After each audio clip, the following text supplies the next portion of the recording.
Ikaw ba, naranasan mo na ba yung paggising mo pa lang sa umaga, ang init na kagad ng ulo mo?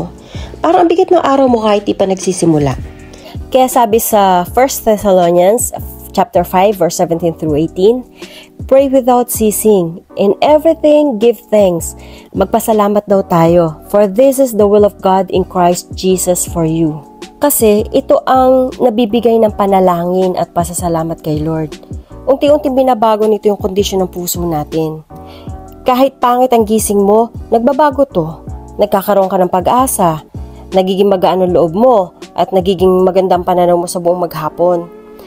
Kasi ang pusong marunong mapagpasalamat, alam mo ba, ang pangit gumaganda.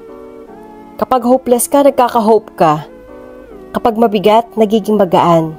Kaya piliin mong magpasalamat kay Lord. Pagmulat pa lang ng iyong mga mata. Yung paggising sa umaga, huwag mong sasakyan ang nararamdaman mo. Ang gratitude at gratefulness is paglulugar ng puso mo. So lugar mo ang puso mo sa pasasalamat mo. Nang lahat ng makita mo, maganda para sa'yo.